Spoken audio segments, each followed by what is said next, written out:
여러분들을 환영합니다. 내일이 무슨 날일까요? 내일은 성탄절입니다. 예. 달력에 빨간 글씨로 되어 있습니다. 부모님의 호주머니가 좀 가벼워지겠죠. 예, 아이들은 성탄절하고 생일을 가장 좋아합니다. 이유는 선물을 받기 때문입니다. 두 아이가 있는데 틀림없이 내일 아침에 뭔가를 요구할 겁니다. 그죠? 근데 성탄절은 사실 선물을 주고받는 날은 아니에요. 그죠? 예, 우리가 성탄절 기념하기 위해서 선물을 주고받기도 하지만 2000년 전에 이 땅에 오신 그 예수님을 기억하고 다시 오시겠다라고 하셨으니까 반드시 다시 오실 텐데 그 예수님을, 다시 오실 예수님을 기대하고 소망하며 준비하는 날이죠. 히브리서는 정말로 예수님에 대해서 분명하게 우리에게 알려줍니다. 자, 지난주 수요일 날 히브리서 1장 2절 3절을 통해서 그리스도가 누구인지 7가지 그 속성이 있다고 했는데요. 그 중에서 4개만 했죠. 자, PPT 보여주세요. 같이 읽겠습니다. 이 아들을 만유의 상속자로 세우시고 또 그로 말미암아 모든 세계를 지으셨느니라. 이는 하나님의 영광의 강체시요 그 본체의 형상이시라. 지난주에 이 4가지를 했습니다. 그죠? 예, 기억이 안 나도 관계없습니다. 보통 설교 때 다 인용을 하기 때문에 전혀 문제가 안 되죠. 예수님이 만유의 상속자이기 때문에 우리도 예수님 안에서 또 상속자가 된다는 거죠. 예수님은 모든 세계를 지으실 때 함께 하신 창조주라는 거고 영광의 광채, 우리도 그런 삶을 살아야 되겠죠. 그리고 그 본체의 형상이라는 거죠. 우리가 이 땅에 사는 것은 하나님께서 하나님의 형상대로 우리를 만드시기 때문에 그 형상을 이루어 나가는 과정이 될 수도 있고 하나님을 보여주는 도구가 될 수도 있고 어쨌든 이것은 우리의 큰 숙제입니다. 이것이 쉬우면 숙제가 아니죠. 그냥 되는 게 아니라는 거죠. 이 4가지를 지난주에 살펴보았는데 오늘은 요 다음 부분을 살펴볼 3장 B부터 다음 부분에 같이 읽겠습니다. 그의 능력의 말씀으로 만물을 붙드시고 죄를 정케케 하는 일을 하시고 높은 곳에 계신 지극히 크신 이의 우편에 앉으셨느니라. 이 본문은 우리가 이 본문을 통해서 또는 다른 부분에서 계속해서 설교를 들어왔던 부분입니다. 새로운 것이 전혀 없습니다. 그죠? 이것이 새로우면 이상한 겁니다. 그래서 오늘은 여기 있는 5번, 6번, 7번을 잠시 살펴보고자 합니다. 5번째가 바로 예수님이 만물을 붙드신다라고 되어 있죠. PPT는 그만 봐도 됩니다. 꼭 붙들면 어떻게 될까요? 흔들리지 않습니다. 그죠? 예수님이 만물을 꼭 붙들어서 흔들리지 않게 한다. 그 말은 하나님의 섭리를 이루는데, 하나님의 계획을 이루는데 그것이 흐트러지지 않고 계획대로 갈 수 있도록 예수님이 붙들고 계시다. 이 말이죠. 하나님이 창조하실 때 하나님 목적이 있었죠. 그 목적을 이루는데 흔들림 없이 갈 수 있도록 붙들고 계시는 분이 예수님이다. 이렇게 볼 수가 있는 겁니다. 그런데 이것이 하나님이 만드신 그 목적에 따라서 아무 문제 없이 잘 가면 참 좋겠는데 또 사람이 욕심 때문에 탐욕 때문에 죄가 들어오죠. 그래서 경영에 차질이 생깁니다. 그래서 예수 그리스도를 통하여 이 경영에 간섭하신 거죠. 만물을 붙들어 주신다는 거죠. 그런데 예수님만 만물을 붙들어 주는 것으로 끝나는 것이 아니라 우리가 예수 그리스도의 안에 있잖아요. 그러면 우리도 이 일을 해야 될까요? 안 해야 될까요? 부담이 되죠. 바로요. 이게 예수님이 만물을 붙들고 계시다. 얼마나 은혜가 됩니까? 너무나 좋습니다. 그런데 너희들도 그리스도 안에 있지?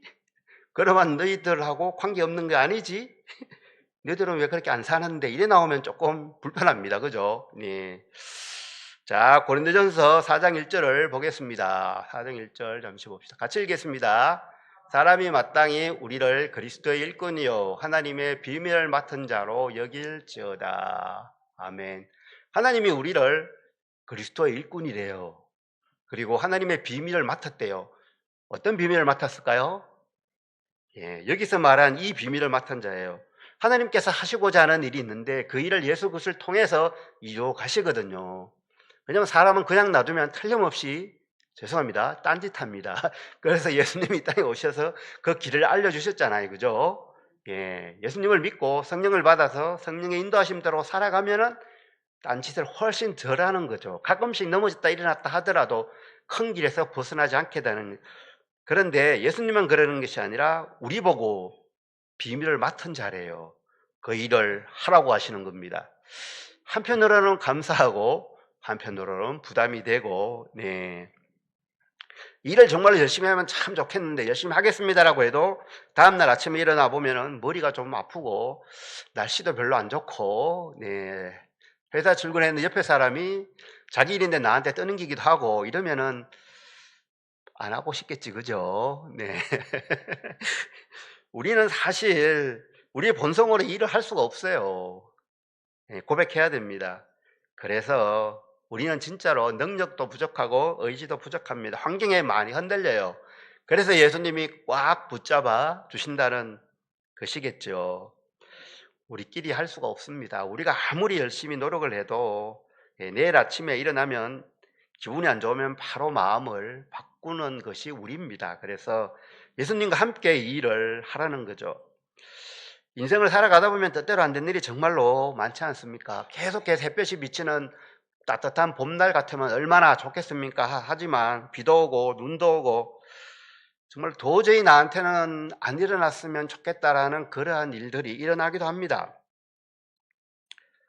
그러면 우리는 짜증나기도 하고 울기도 하고 하나님 너무하신 게 아닙니까? 라고 하기도 합니다. 그런데 이 모든 것들은 하나님이 경영하신다는 거예요. 하나님이 경영을 하신다. 만물을 붙들고 계신다. 똑같다는 거죠. 3절에 보면은 그 만물을 어떻게 붙들고 계시냐 그 방법을 알려줍니다. 능력의 말씀으로 이렇게 나오죠. 3절에 보면 성경을 보면 그렇게 나와 있습니다. 능력의 말씀으로 이 땅을 경영해 가신다는 거죠. 그런데 이 경영의 내용이 우리의 기대와는 조금 다르다는 게 아쉽긴 합니다. 하나님을 나의 구주로 나의 주인으로 모시고 살면 모든 일이 다 잘 되면 얼마나 좋겠습니까? 그렇지 않아요. 그런데 그렇지 않다는 거예요. 예. 어떻게 하면 성공할 수 있을까? 어떻게 하면 더 고상한 인간이 될 수 있을까? 이런 거하고 관계없다는 거예요. 하나님의 경영은. 하나님의 경영은 하나님께서 계획하신 그 방향으로 사람들이 갈 수 있도록 한다는 거죠. 구약에 있는 모든 내용들 앞에서 1절에 잠깐 나오죠. 여러 부분들 여러 모양으로 설명을 해왔습니다. 하나님의 뜻이 예수 그리스도를 통하여 사람들을 구원하고 하나님께서 원하는 삶을 살게 하는 거죠. 바로 그것이 경영이라는 거예요. 우리 한 사람 한 사람이 어깨에 힘주고 살 수 있도록 여러 환경들을 열어주신다는 약속이 아니라는 거죠. 근데 이것이 어디에 잘 이야기되어 있느냐, 잘 설명되어 있는가 하면은 성경에 이것이 잘 담겨져 있다는 겁니다. 성경을 읽을 때 좀 하나님이 나에게 무슨 말을 하실까? 구약 성경에 보면 그 옛날 특별한 사람에게, 아브라함에게, 요셉에게 이렇게 이런 말씀을 하셨는데 그렇다면 나는 이것을 보고 무엇을 깨닫기를 하나님은 원하실까? 이 생각을 하고 성경을 읽으면 크게 빗나가지 않습니다.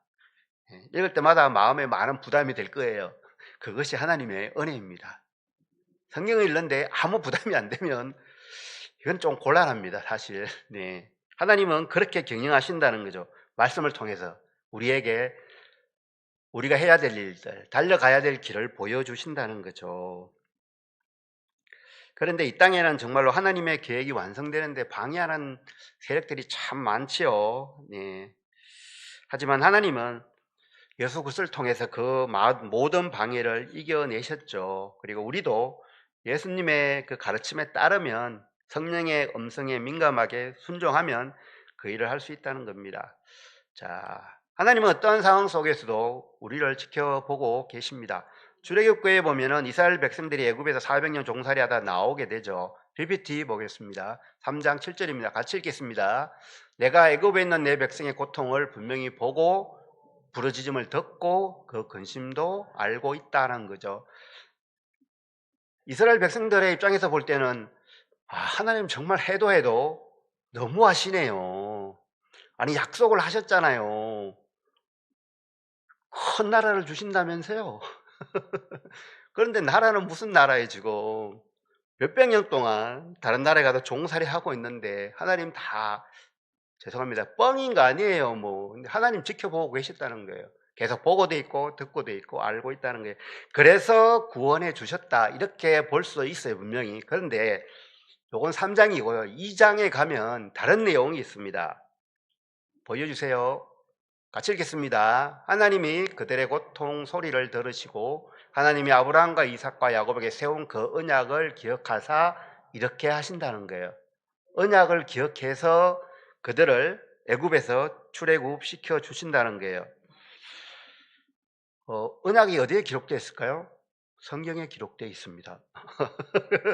우리가 보는 성경이 하나님의 언약이라는 거예요. 하나님이 기록만 해놓고 난 몰라. 우리는 공수표 자주 날리죠. 솔직히 얼마나 자주 날립니까? 애들이 너무 잘합니다. 엄마가 맡아둘게 하고 맡아두고 안 돌려주죠. 보통 그런 것도 있고 하여간에 그렇습니다. 근데 하나님은 그 언약을 항상 기억하신다는 거예요. 말씀으로 언약으로 이 땅을 경영해 나가신다는 거죠. 하나님께서 붙잡아 주지 않는다면 이 땅은 정말로 악한 쪽으로 치달을 겁니다. 그런데 하나님이 붙잡아 주신다. 이 땅의 모든 것들 말씀으로 든든히 붙잡아 주시는 분이 예수 그리스도다. 이것이 5번째이고요. 그럼 6번째는 무엇일까요? 기억이 안 나시죠? 성경에 다 나옵니다. 그 다음 주에 보면은 죄를 정결케 하는 일을 하시고 이렇게 기록되어 있습니다. 예수님이 이 땅에 오신 것은 사실 이 죄의 문제를 해결하기 위함이시죠. 제목이 인생이라는 책이 있습니다. 내용이 참 단순합니다. 어떤 사람이 기도를 하는데 조금 특별하게 기도합니다. 이렇게 기도합니다. 하나님, 제가 좀 폼날 때, 멋진 모습으로 있을 때 저를 데려가 주십시오. 한편으로 이해가 되시죠, 그죠? 예. 그런데 하나님은 그렇게 하시는가요? 그렇게 잘 안 합니다.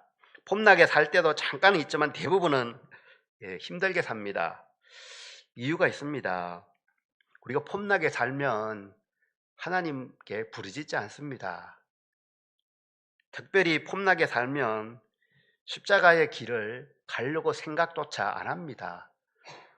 그거는 나약한 사람들, 어려운 사람들이 가는 거고 이렇게 모든 일이 내 마음대로 잘 되는데 굳이 조롱받고 비난받고 그 얼마나 힘든 십자가의 길을 가고 싶겠습니까? 그래서 하나님은 처음 믿는 사람, 특별히 예수를 처음 믿고 교회 나온 사람한테는 은혜를 정말로 많이 베푸십니다. 그렇지 않습니까? 돌아보면 저는 정말로 신기했습니다. 교회 처음 갔는데 아무 생각이 없었는데 모든 일이 다 잘 됐습니다. 처음에는 예. 조금 지나니까 상황이 바뀌더라고요. 그래서 많은 경우에 인생일 정말 부끄럽다라고 느낄 정도로 그 상황을 만듭니다. 전전긍긍하게도 만들고 쩔쩔매게도 만들고 그렇죠. 그래서 결국은 그 사람을 십자가로 몰아넣습니다. 표현이 좀 거북하죠. 몰아넣는다는. 십자가에 가도록 만드는 거죠. 왜냐하면 십자가에 갔을 때, 십자가 밑에 있을 때 내가 누구인지를 정확하게 알 수 있습니다. 가끔씩 비가 오면 풀들도 자라고 곡식도 자라고 우짜랄 때가 있잖아요. 그죠? 우짜라면 어떻게 될까요? 바람 한번 불면 다 넘어가죠. 그죠? 사람도 마찬가지일 거예요. 우짜라면 다 넘어. 저는 우짜라지 않습니다. 조그마잖아요. 그죠? 네.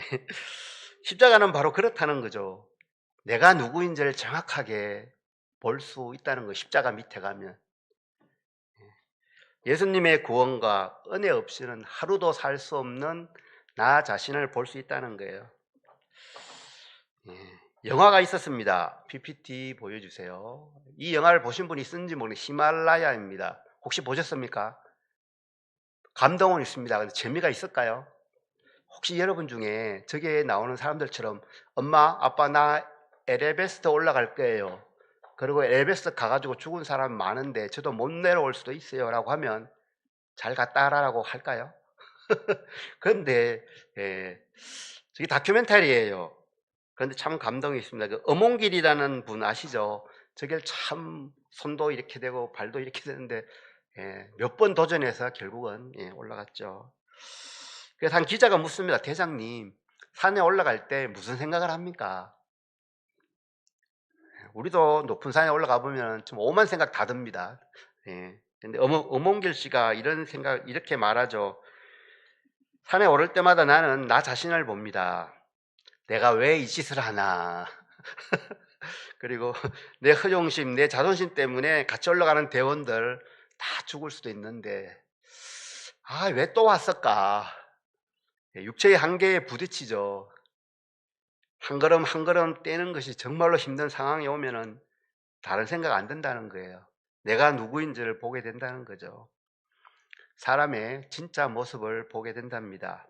비겁하고 이기적이고 사람을 사람으로 보지 않고 기능으로 보고 이런 자신을 보게 된답니다. 그러면서 한마디 더 합니다. 산은 정복하는 것이 아닙니다. 잠시 그 자연이 우리에게 시간을 허락하면 우리가 잠시 머물다가 내려오는 겁니다. 이렇게 이야기한답니다. 그만 보겠습니다. 우리도 우리 인생을 살다 보면은 어려울 때가 있죠. 물론 좋은 일만 있으면 참 좋은데 어려울 때가 있다는 거죠. 그 어려울 때 우리도 사실 우리가 누구인지를 보게 되지 않습니까? 참 신기합니다. 사람은 모든 일이 다 잘 되면 그때 하나님 앞에 무릎 꿇고 하나님 너무나 감사합니다. 내가 하나님께서 잘 되게 한 이 환경을 이용해서 정말 사람들도 돕고 하나님께 영광 돌리며 그렇게 살겠습니다 라고 하면 참 좋은데 잘 안 하죠. 그죠? 그래서 하나님이 이런 어려운 환경에 처하면 십자가로 돌아오기 때문에 이런 일도 우리가 경험하게 하신다는 겁니다. 우리 인생길을 살아가면 정말로 많은 일들을 하게 되죠. 그런데 학교에서 과제를 맡길 때 그 과제를 준 이유가 끙끙대면서 너도 한번 힘들어 봐라 이렇게 해서 그 과제를 주는 것이 아닙니다. 그죠? 그 과제를 풀면서 새로운 것을 경험하게 되죠. 그리고 과제를 하다 보면 그 내용을 이해하게 됩니다. 하나님도 이와 같다는 거죠. 당신의 사랑하는 자녀들이 이 땅에 살아가면서 힘든 일을 겪게 하는 이유가 바로 여기에 있다는 거죠. 구원을 얻고 자신을 돌아보고 하나님의 은혜가 얼마나 큰지를 느끼고 우리가 말로만 해서 잘 이해를 못합니다. 사람은 경험해 볼 때 그것이 자기의 것이 되죠. 한 번도 망해보지 않은 사람은 사업 망한 사람을 또 다니는 회사에서 잘렸을 때 그 온 가족이 얼마나 큰 어려움을 겪는지 알 수가 없죠. 베드로는 정말로 멋진 고백을 합니다. 주는 그리스도시요 살아계신 하나님의 아들입니다. 얼마나 멋진 고백입니까?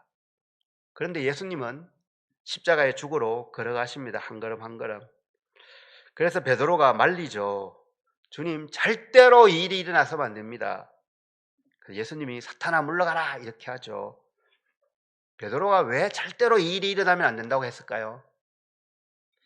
예수님 따라다니면 뭔가 큰 걸 얻을 것 같은데 예수님이 죽어버리면 얻을 게 하나도 없잖아요. 3년이 너무 아까워요. 말은 예수님은 살아계신 하나님의 아들입니다라고 했는데 베드로 속에는 예수님이 하나님의 일을 하는 것보다 예수님이 크게 되어서 나도 그 옆에서 뭔가를 하는 것을 원했을 겁니다. 그래서 그런 거죠. 예수님이 이 땅에 오셔서 하신 일은 그런 멋진 삶을 사신 게 아니라 사람들이 정말 감당하기 불가능한 그 일을 감당하셨음으로 인해서 사람들이 자신의 실체를 보게 하셨죠. 죄의 결과가 어떠한지를 보여주시고 그 죄의 문제를 해결할 수 있는 방법을 만들어 주셨습니다. 그래서 오늘 본문에는 어떻게 나오는가 하면 죄를 정결케 하신다 이렇게 나오죠. 자, 7번째, 예수 그리스도는 높은 곳에 계신 지극히 크신 이의 우편에 앉으셨느니라 이렇게 말씀하고 있습니다. 우편에 자정했다. 최종적인 그림을 보여준 것이다 이렇게 말할 수가 있습니다. 예수님이 하나님의 우편에 계시고 우리들도 나중에 예수님과 같이 우편 쪽에 영광스러운 자리에 있어서 심판을 한다 이런 내용들이 나오죠. 성경에. 시편 110편 1절을 함께 읽겠습니다. 여호와께서 내 주에게 말씀하시기를 내가 네 원수들로 네 발판이 되게 하기까지 너는 내 오른쪽에 앉아 있으라 하셨도다. 참 어렵습니다. 이것이. 내 주께. 참 다윗의 고백은 참 위대합니다. 다윗이 이거를 고백할 때 다 알고 했는지는 잘 모르겠지만 최종적으로 메시아는 하나님 우편에 앉아 있는 글로 표현이 됩니다. 고대에는 전쟁을 하고 돌아오면 특히 승리하고 돌아왔을 때 왕 옆에 앉습니다. 당연히 오른쪽에 먼저 앉겠죠. 죽음의 고비를 다 넘기고 돌아왔다는 겁니다. 최종적으로 전쟁이 끝나고 승리했다는 거죠. 예수님이 하나님 오른편에 앉아 있습니다. 그 말은 예수님이 모든 것을 다 이루시고 승리하고 이제 심판주로 앉아 있는 거죠. 신약에도 똑같은 표현이 있습니다. 똑같지는 않죠. 비슷하죠. 같이 읽겠습니다. 주 예수께서 말씀을 마치신 후에 하늘로 올려지사 하나님 우편에 앉으시니라. 하나님 우편에 앉았대. 같은 내용입니다. 하나님의 우편에 앉았다. 그런데 재밌는 표현은 예수님이 하늘로 올라가사 이렇게 안 되고 올려지사로 되어 있습니다. 수동태로 되어 있습니다. 하나님이 예수님을 하늘로 올리셨다는 거죠. 수동태입니다. 그래서 하나님의 우편에 앉아 계시다는 거죠. 모든 것이 완성됐다는 거예요. 예수님이 하나님의 우편에 앉으셨다면은 하나님께서 이 땅의 죄의 문제를 해결하시려고 보내셨는데 이 모든 것이 다 해결되어지고 이제 심판주로서 하나님과 함께 심판주로서 하나님 우편에 앉으셨다는 거죠. 앉으셨다, 통치한다 이 이야기죠. 함께 왕노릇한다 이런 뜻입니다. 우리는 이 땅에 살면서 기쁠 때도 있지만 정정건건할 때가 더 많습니다. 사실은 억울한 일을 당할 때도 사실 많지 않습니까? 우리가 아무리 많이 어렵다 하더라도 창세기에 나오는 요셉만큼 어려움을 당하지는 않습니다. 요셉은 잘 아는 것처럼 형들에 의해서 팔리죠. 돌아올 수 없는 강을 넘어갑니다. 집에 다시 돌아올 수 있다라는 희망이 보이지 않는 상황으로 내몰리죠. 노예로 팔립니다. 그리고 노예의 역할을 잘했는데 억울한 누명을 쓰고 감옥으로 더 내려갑니다. 참 하나님 너무하시는 것 같죠. 그런데 하나님은 이 엉켜진 그의 인생을 풀어가는데 꿈을 이용해서 완전히 풀어버리죠. 그래서 나중에 요셉을 죽이려고 했던 가해자들 형들을 요셉이 먹이 살리죠. 애굽에 와서 노예 생활하고 감옥에 갇혔던 그 요셉이 애굽 사람들을 먹여 살립니다. 참 멋지지 않습니까? 요즘 말은 이걸 사이다라 뭐 이렇게 말하기도 하더라고요. 그런데 참 신기한 거는 권선징악으로 복수를 하는 게 아니라는 거예요. 사랑의 방법으로, 하나님의 방법으로 요셉은 모든 문제를 해결합니다. 참 쉽지 않을 것 같죠. 그죠? 우리가 이 당사자라면 이렇게 하는 것이 참 쉽지 않습니다. 바로 이 요셉이 바로 예수님의 길을 예표한 거죠. 우리도 십자가를 통해서 정말 어떻게 살아야 될까 이것을 고민하면 좋겠습니다. 십자가의 방법으로 살자. 십자가의 방법으로 이기는 것이 맞습니다. 그런데 막상 어떤 일이 터지면 뭐가 제일 빠를까요? 경상도에서는 주먹이 제일 빠르다 항상 이렇게 이야기합니다. 그리고 시간이 지나면 내가 왜 그랬을까? 아니 내가 그리스도인인데 하나님이 그렇게 하지 말라고 했는데 왜 그랬을까? 늘 자려고 누우면 불편하죠. 요셉은 사랑으로 이겼습니다. 예수님도 사랑으로 이기셨던 거죠. 사람들은 저 로마 인간들 그냥 확 메시아가 와서 다 썰어버리면 좋겠다라고 했는데 예수님은 십자가에 묵묵히 걸어가셔서 사랑으로 이기셨습니다. 히브리서 1장 2절 3절은 예수 그리스도의 7가지 속성을 우리가 발견할 수 있습니다. PPT 보여주세요. 7가지입니다. 첫 번째가 만물의 상속자이시고, 두 번째가 창조주이시고, 세 번째가 영광의 강체시고, 네 번째가 본체의 형상이시고, 세상을 붙드시고, 죄를 정결케 하시고, 만물을 다스리는 왕이다. 이렇게 표현해 주고 있습니다. 진짜 예수님은 저 예수님이에요. 너무나 이 땅에 오셔서 행하셨던 것들, 가난한 사람 도와주신 거, 사람들의 병을 고쳐주신 거, 제자들에게 하나님 나라를 가르쳐 주신 건 물론 중요합니다. 그런데 정말로 그것을 다 종합해 보면은 바로 저분이 예수 그리스도라는 겁니다. PPT 좀 보여주실래요?